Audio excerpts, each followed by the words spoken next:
Ahí tiene que Entonces, ser, ahí tiene. porque ese Esa es la el parte, sonido sí. que altera los nervios.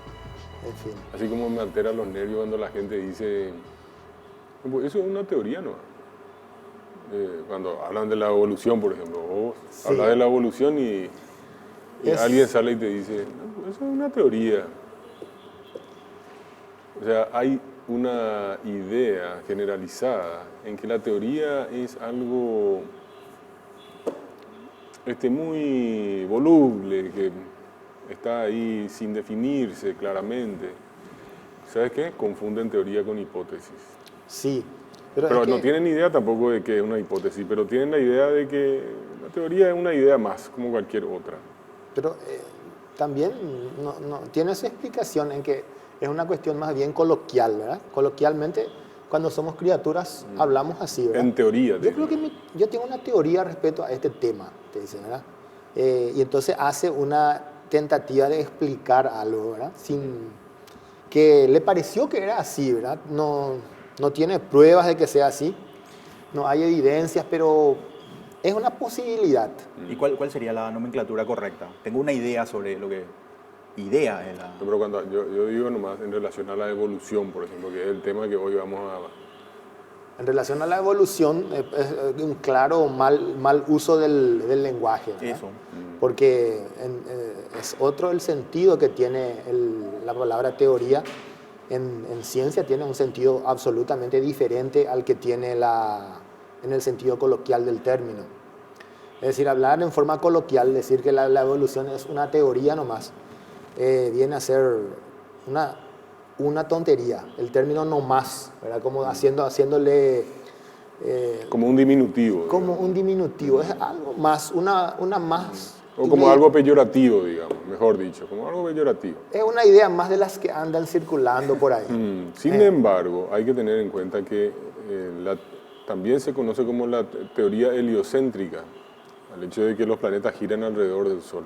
Sí. Por eso está la teoría de la evolución y la teoría heliocéntrica están absolutamente confirmadas, están comprobadas, o como la teoría de que la Tierra es esférica. Claro. Están a ese mismo nivel confirmadas. En el mecanismo por el cual se forman el conocimiento científico, primero se plantea, bueno, diciéndolo en forma sencilla, inicialmente se parten de hipótesis, ¿verdad? Se supone que podría ser de una determinada cosa, de una determinada manera que ocurren las cosas, que uno intenta explicarse. A partir de ahí hay un proceso de acumulación de evidencias, ¿no? Se van acumulando, se van haciendo observaciones, y si estas observaciones son coincidentes, si son coherentes entre ellas, entonces la hipótesis va tomando fuerza, ¿no? Va habiendo cada vez mayor posibilidad de que sea cierta. Otra característica es no tiene que haber hechos que estén en contra de la hipótesis que se están... No tiene que haber hechos que desmientan, no tiene que haber... ¿Viste esa famosa expresión? La excepción que confirma la regla. Está mal. Vos sabés que es una tontería. Explica por qué. Y famoso se dice, es otro de los dichos populares como el que vos mencionás, a la par de, es una teoría nomás, decir, la excepción que confirma la regla.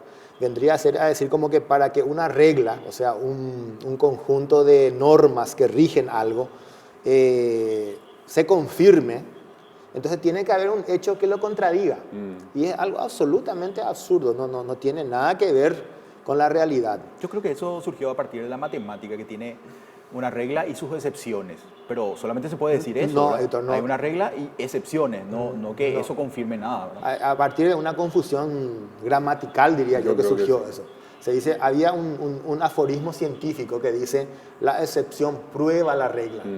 Pero eso ya es mucho decir. No, ahí estamos, hay un te error grave. estoy diciendo, Sí. es lo que ocurrió. La excepción prueba la regla, pero en el sentido de que pone a prueba la regla. No es que en el sentido de que viene a probar, no en el sentido probatorio, no es que viene a probar la regla, sino que la desafía, digamos. La desafía. Le pone en un contexto donde tiene que ser probada, digamos. Exacto. Cuando no hay estas excepciones, cuando todos los hechos, una enorme cantidad de hechos, ya se bombardea de todos los lados a la hipótesis, se la lleva al punto de quiebre, y si resiste todo eso, la hipótesis se convierte en una teoría. Entonces el dicho es... Yo no quiero ya estar demasiado muy teórico, eso, y probablemente a la gente le va... Muy teórico, es una teoría nomás. Sí, ya, muy volando así, muy volátil todo, ¿verdad? Sí, entiendo. Pero bueno, pero creo que hay que ir a la evolución directamente es y entender... Es importante nomás explicar que porque vos sabés cómo le afecta esto cómo le afecta a la evolución, esta cuestión de que se le conoce como teoría de la evolución. Le afecta negativamente de una forma terrible. O sea, que quede claro que cuando alguien dice, no, eso es una teoría nomás, está diciendo una tontería. Estamos hablando de teorías como que la Tierra gira alrededor del Sol. Exacto. Que las masas se atraen con fuerzas proporcionales a su masa y inversamente proporcional al cuadrado de su distancia. La teoría gravitatoria de Newton es esa. Ya, son teorías muy poderosas que son las que todo el mundo las considera como verdades. Pero sin embargo, esta pobre teoría que está en este libro, ¿verdad? Que surgió. La teoría que surgió en principio en este libro, Charles Darwin, El origen de las especies, por el hecho de que lleva el nombre de teoría, entonces la consideran como que es algo que es una teoría nomás. Sin embargo, de que la Tierra gira alrededor del Sol, la teoría heliocéntrica, nadie dice, esa es una teoría nomás, eso nadie duda. Pero de esto que pone en entredicho la Biblia, o lo que dice en la Biblia, entonces ahí ya hay una suerte de reduccionismo de categoría, digamos, ¿no? Sí, eso ya no es... Es sorprendente que, habiendo tantas teorías, ¿no? Y algunas teorías que no tienen para nada tanta confirmación como esta, no dicen nada a la gente, no protesta, no le buscan la vuelta. Pero esta teoría en particular, tan confirmada... Y después también la gente dice, no, pero si vos querés venir el mono, vos venís. Pero bueno, vamos a hablar de eso después del corte. No sé si alguno de ustedes viene del mono o no. Sí.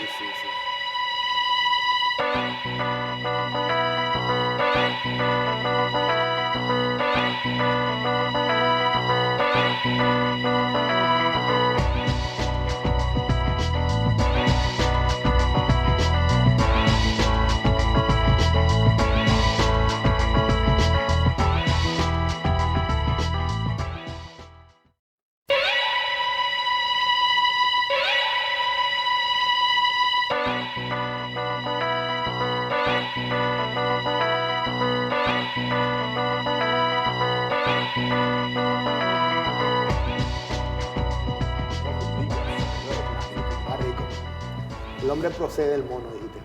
Y sí, hay intensos debates había en esa época. Finales del siglo XIX. Sí. Después de la publicación del libro de Charles Darwin, que fue en 1859. Ese libro, antes del 1859, antes del origen de las especies, el enfoque estándar de cualquier persona en el mundo entero era tomar a pie juntillas, palabra por palabra, lo que estaba en la Biblia. A partir de allí, por eso Darwin causa una revolución en el conocimiento del mundo entero. Y esa revolución persiste hasta hoy. O sea, cambia una cosmovisión. El mundo entero tenía una cosmovisión sobrenaturalista, de que había algo más allá que nos hizo, que nos creó. Pero con Darwin la ciencia adquiere un enfoque naturalista completamente. Sí. Conste que en el siglo XIX ya existía esta idea de Diderot tenía la idea de Darwin. Denis Diderot, uno de los líderes de la Ilustración, para mí el más grande de todos. Denis Diderot, 1713-1784. Él tenía las mismas ideas que Darwin, solamente que él no publicó nada al respecto, como lo hizo, y tenía unas ideas embrionarias, así, ¿verdad? No con el nivel de... Además, Darwin realmente se tomó el trabajo de demostrar su teoría. La cuestión es que existía la idea de la evolución. Recuerden que hay lo que realmente da pie a la revolución que vos mencionaste, es la teoría de la evolución por selección natural. Ese tema de por selección natural es lo que hace la verdadera La diferencia. diferencia. Sí, porque incluso a inicio del siglo XIX Lamarck tenía una idea evolutiva. Claro. Sus razones luego fueron descartadas. ¿Y qué es lo que significa evolución? Evolución, sin el tema todavía de la teoría de la evolución consiste ya en la causa, ¿verdad? La causa o sea, el cómo ocurre esto, es que las especies pueden cambiarse de una en otra. ¿No?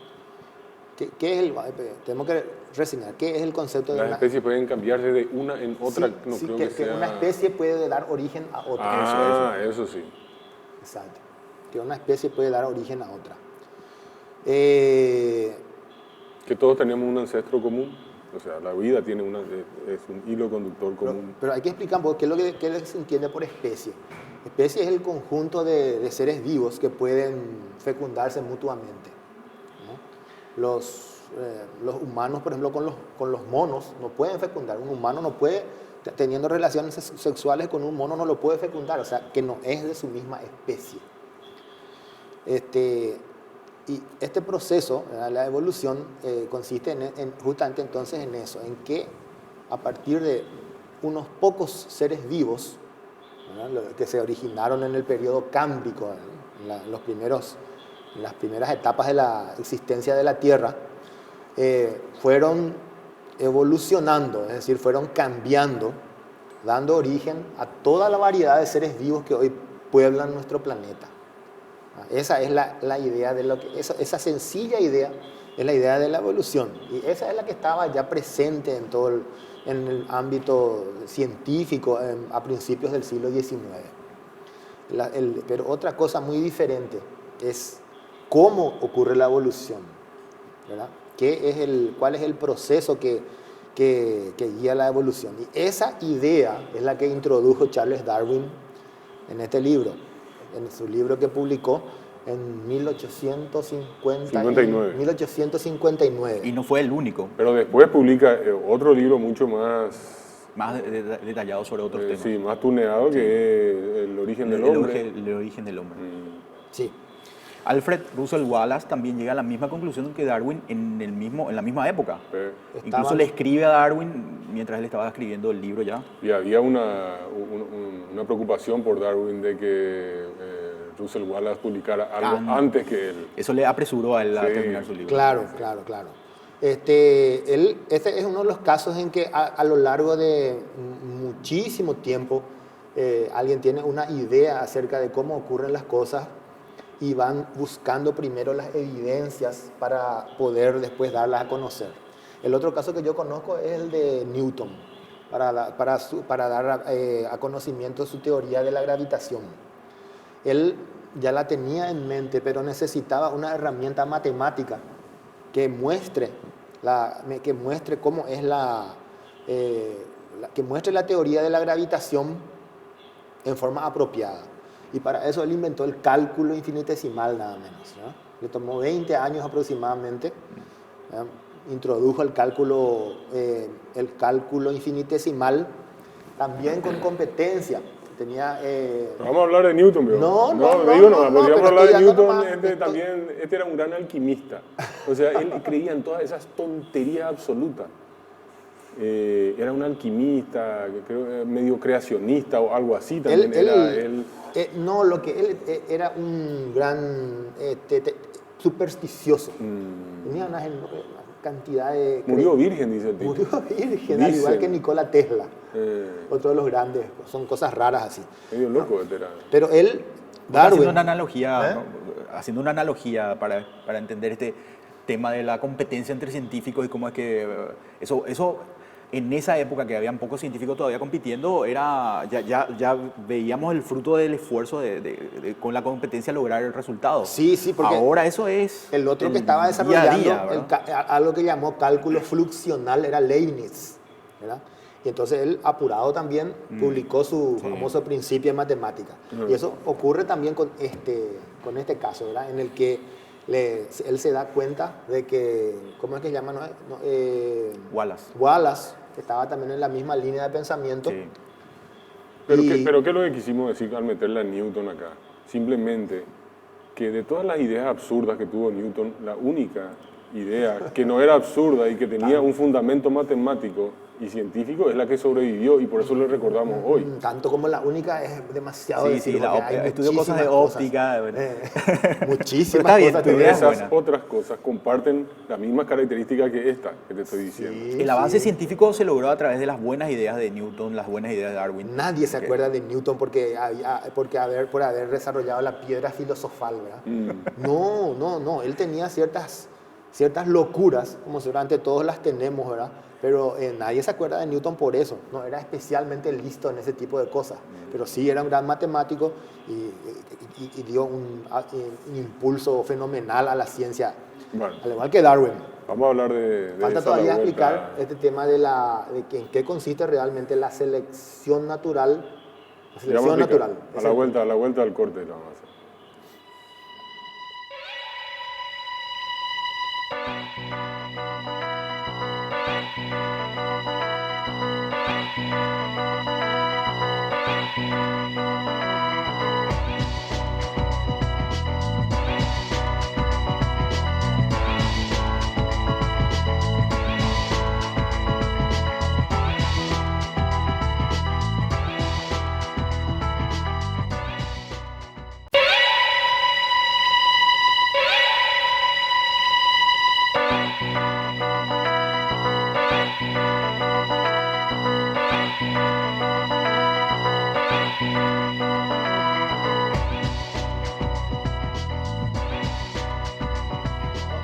¿Cómo que viene el asunto De la selección natural. El mecanismo, El ¿cómo? mecanismo de la selección natural. Vamos ya al grano. Claro. Bueno, Superficialmente, ¿verdad? No vamos a hablar genéticamente, no la vamos a hablar, genética no vamos a y hablar demás. del fenotipo, el genotipo y No, compañía. no, Vamos no, a para entrar nada. ahí. Simplemente la Hay idea un de libro que- muy famoso de eso, El gen egoísta, El gen de egoísta. Richard Dawkins. Sí. El que- Recomendadísimo. recomendadísimo. El relojero ciego es otro libro recomendado. Escalando el monte improbable. Escalando el mundo. ¿Y por qué También habla de escalando el monte improbable? Ese es que hace justamente a este tema. hace ¿verdad? alusión. Hace alusión, sí, es el quid de la cuestión. La selección natural se da cuando ocurren tres condiciones. Primero es que haya un conjunto de cosas. Fíjense que estoy hablando de cosas y no de seres vivos. Pero para nuestro caso, en el caso de Darwin, era para los seres vivos. Hay un conjunto de cosas que fabrican copias de sí mismas. La otra condición es que dichas copias no son exactas, o sea que hay errores en el proceso de copiado. Esto es el que haya un error en el proceso de copiado es algo que se da siempre, inclusive en las fotocopias que sacamos, ¿verdad? Siempre hay algún error, por mínimo que sea, en la copia que se está haciendo. Y por último, y esta es la parte importante, el tercer aspecto de esto es que las copias que se hacen le den alguna ventaja a la supervivencia de sus descendientes. Esa es la tercera condición que se tiene que dar para que se produzca la selección natural. ¿Qué es lo que significa esto? Yo creo que dando un ejemplo es que se podría entender con mayor facilidad. El ejemplo clásico que se da es creo que uno real inclusive, ¿verdad? Que se dio en la Inglaterra de principios del siglo XX, es que había en los bosques de Inglaterra había unas mariposas de color claro que pululaban en la zona, montones de estas mariposas que estaban por ahí. Hasta que se instaló una fábrica, que tiraba un espeso humo negro que iba manchando el color de los troncos de los árboles. Digamos que estas polillas eran claras, mimetizándose con el color de los troncos de los árboles de los bosques cercanos. Sí, ya estaban adaptadas a ese ambiente. Exacto. Ahí le ayudaste bastante a Ricardo, ¿no? Claro, los pájaros no podían distinguir. Les era difícil. Les era difícil, se mimetizaban. Sí. Pero con el cambio que hubo, entonces... Los troncos de los árboles empezaron a ennegrecerse. Exacto, entonces ellas resaltaban con el color negro del fondo.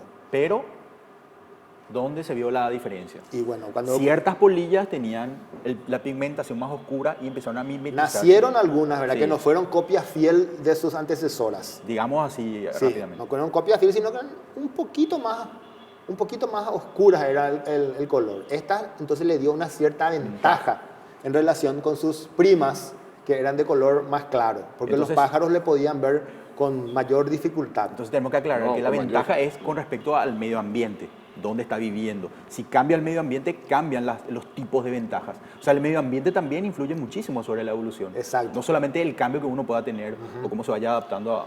Estos cambios no es que este cambio ocurre que a propósito para que esas polillas para que esas maripositas puedan subsistir. Claro. Entonces a propósito se produce el cambio para que ellas puedan sobrevivir. Ese Eso era el sería un error de finalismo, la sería Lamarck. la idea. Ese era el error de No, Lamarck. es que es con un cierto No propósito. solamente todo antes de Darwin Sí, tenía la idea finalista citas. de que las cosas ocurrían con un propósito, de que hay algo al final, hacia ahí nos estamos conduciendo. Todo Hacia eso, generalmente hacia un perfeccionamiento. claro, todo No. eso Estos cambios se los conoce como Está desechado. mutaciones y las mutaciones ocurren en forma esférica, quiere decir en todas las direcciones.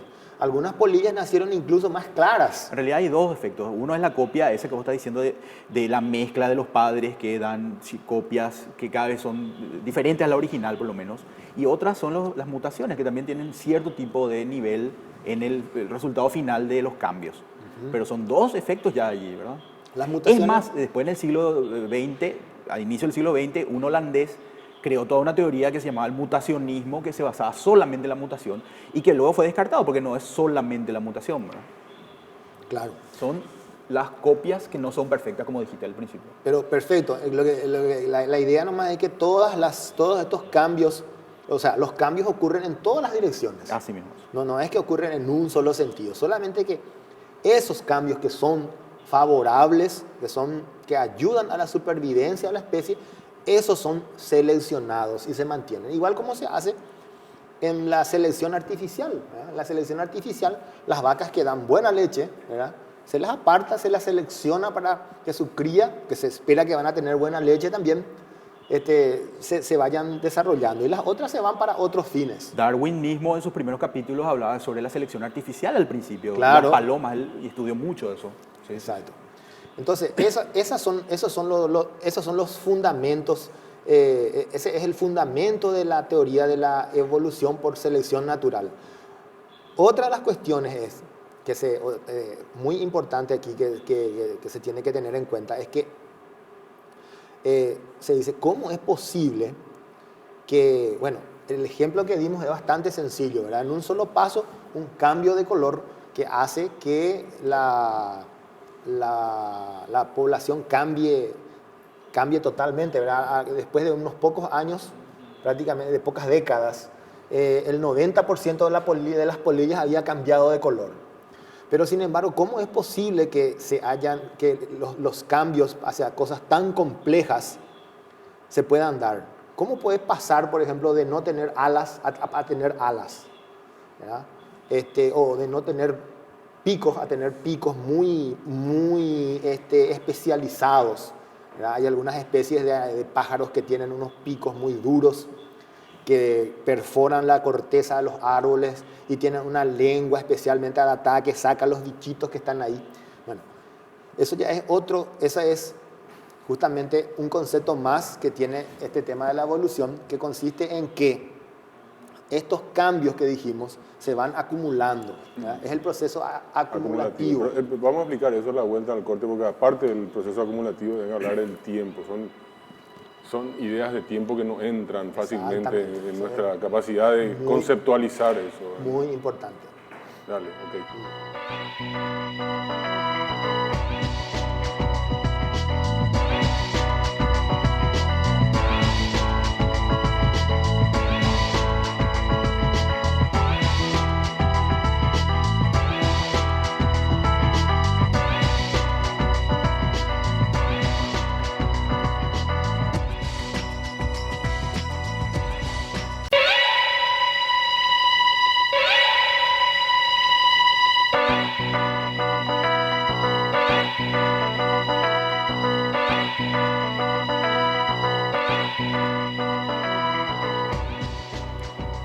esta idea de las escalas de tiempo que vos dijiste es muy importante, Jorge. Los pequeños cambios acumulativos que se dan en los seres vivos a lo largo de extensos periodos de tiempo son los que explican cómo se ensamblan los seres vivos. Esa es la idea central, es la idea fundamental que es esto de la selección, de la evolución por selección natural. Los pequeños cambios, una pequeña mejora, un pequeño factor que hace que las especies tiendan a sobrevivir antes que los que no tienen ese cambio. Claro, porque una de las críticas comunes también es cómo va a creer que todo eso es azar. Sí. Es también otra confusión. Nada más es lejano. Nada más lejos de la verdad. Sí. Si bien hay algún componente azaroso en alguna mutación. No, ahí todo es azaroso, Jorge. Sí, bueno, en la mutación todo. Pero eso trabaja en conjunto. Claro. Las mutaciones ocurren en todos los sentidos de forma todo, aleatoria. Totalmente. Hay muchos estudios al respecto de cómo ocurren las mutaciones, pero se sabe muy poco al respecto y en realidad no hace lugar a la cuestión. Pero es nada más lejos del azar. La selección natural. La selección natural. Sí, exactamente. Por eso que le llamaban acumulativa, ¿verdad? Incluso Richard Dawkins hablaba de que, por eso le llamaba a su libro El relojero ciego, porque la evolución era ciega al futuro, pero esa acumulación de cambios le iban beneficiando no dependiendo de lo que iba ocurriendo en el medio ambiente que habíamos dicho. Sí, tengo un ejemplo que digo que a mí me pareció muy bueno, que voy a introducir. Es como que uno quiera adivinar la combinación de una caja fuerte, de la cerradura de una caja fuerte, que tiene 4 números. Entonces, uno va probando los distintos números en los 4 dígitos que hay. Se van seleccionando y de repente se acierta, uno de los 4 dígitos se acierta. Pero al acertar con uno solo, la caja no se va a abrir, por supuesto. Entonces, se va probando otra vez con otros números. Pero no ya con los 4 números, pero sino con los 3 restantes. Por ejemplo, uno no sabe que ha acertado. Ese es el problema. Uno está probando números, tal vez haya acertado, pero uno no sabe eso. A menos que, y eso es lo que dice Dawkins, a menos que la caja fuerte le dé una recompensa a uno por haber acertado uno de esos números. Allí habría un beneficio adicional, que es que uno sabe que uno de los números ya sabe. Exacto. Y ese es un beneficio adicional que no ocurre. Y el primer caso es azaroso y el segundo caso es selección natural. Empieza a construirse encima. Sí. Luego va el segundo número correcto, luego el tercer número correcto y así. Sí, porque si vas a probar los 4 números... Nunca vas a... Claro. Nunca, o sea, el tiempo va a ser excesivo y no funciona Así de mismo. esa forma. Bien. ¿Y qué es lo que... Hasta ahora explicamos, técnicamente, digamos, es eso, ¿verdad? Pero alguien que te dice... Yo pues estoy en el papel de hacer las objeciones Sí. de la gente que Sí. me dice, esto es una teoría nomás. Nunca he visto que un mono tenga un hijo ser humano. Sí. Una tontería como esa. ¿No? Y ya lo dijimos, ¿verdad? Ellos son nuestros primos, no son nuestros... No es que nosotros evolucionamos a partir de eso. Probablemente nuestro ancestro común haya sido algo parecido a lo que hoy decía... 98% de los genes compartimos con los simios. Sí.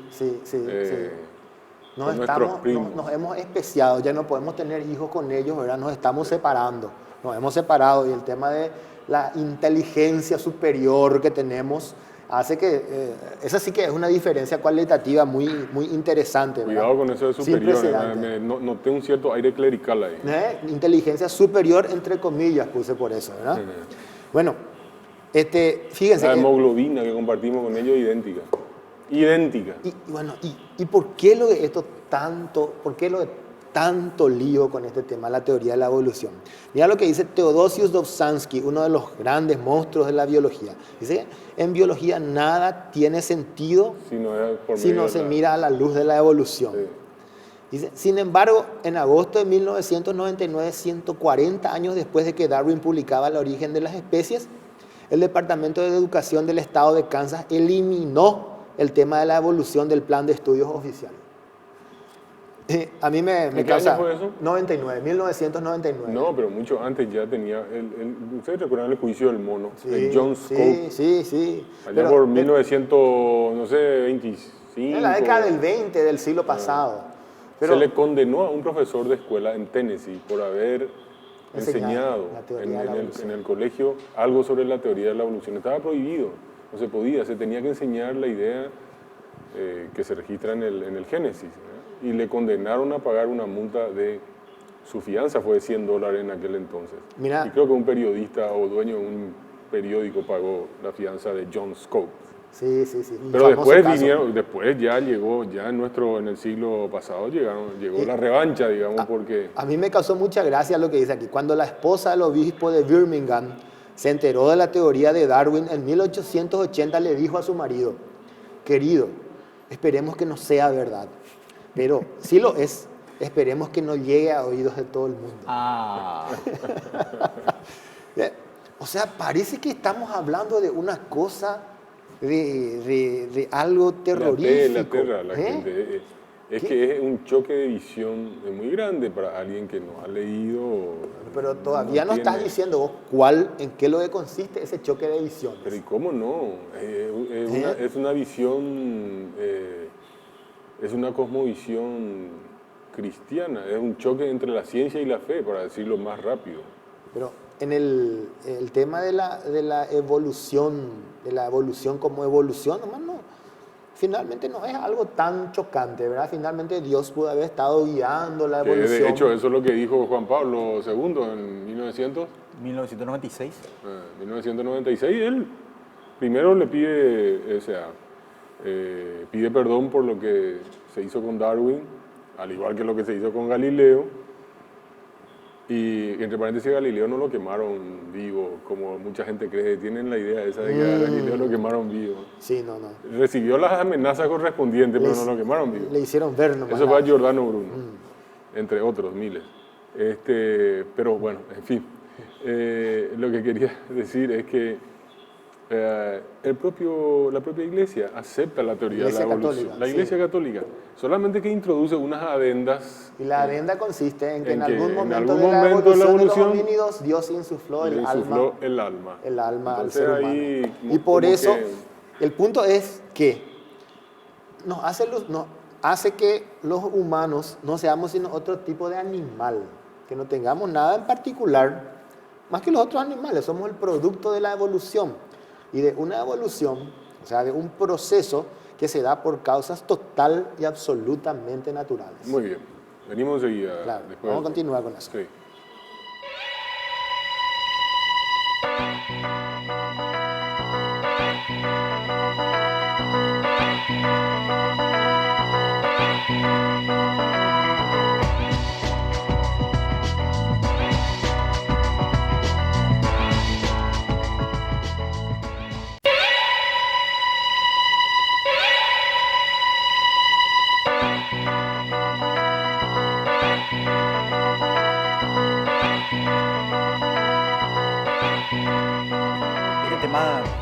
Dale. Este tema de la objeción que tienen los... ¿Objeción o obsesión? Objeción que tienen los También religiosos con obsesión, respecto ¿no? a la evolución. Parte más bien de los cristianos norteamericanos, de los protestantes. Porque los católicos mayormente supieron adaptar, digamos, toda esta cosmovisión nuevamente. Con la idea de que, bueno, el mito de la creación es simplemente eso, era una alegoría, qué sé yo. En cambio, evidentemente estos protestantes norteamericanos lo tomaron a pecho, ¿verdad? Porque para ellos lo que dice la Biblia es... Los literalistas bíblicos. Entonces, por eso es que empezaron con todo este tema desde Scopes, en 1925, etc. Hace una lucha para imponer en las escuelas la enseñanza del creacionismo, de cómo en la Biblia esté, ¿verdad? El problema es que en Estados Unidos empezaron a evolucionar hacia, utilicemos la palabra evolucionar en otro contexto, hacia la ciencia, sobre todo con la carrera espacial, etc. Se necesitaba que Estados Unidos fuera científica. Y entonces, utilizando la Constitución de los Estados Unidos, fueron apartando la iglesia, la religión de las aulas. Pero quería introducir, si me permite usted, caballero, una pequeña... un agregado a eso que estabas diciendo. Porque no es que los católicos adaptaron, si bien Juan Pablo II acepta la teoría de la evolución, pero cuando introduce esas adendas otra vez se queda en la nada. No es que ellos dijeron, no, eso antes, eso se explica porque antes no se sabía explicar y eso es un mito que hay que tomarlo así. No, el Papa Gioacchino Pecci, que era León XIII, él lo dejó muy en claro ante la Comisión Pontificia de Ciencia, de que lo que está en la Biblia es literal y tal y cual debe respetarse. Después, si alguien quiere hacer alguna interpretación, está fuera de lo que estaba diciendo Gioacchino Pecci, o sea, el Papa. Entonces, digamos que a veces algunos teólogos para salvar la situación dicen, sí, no, el Génesis trata de explicar como una alegoría. Bueno, pero lo que vos me estás diciendo es algo que a mí siempre me causó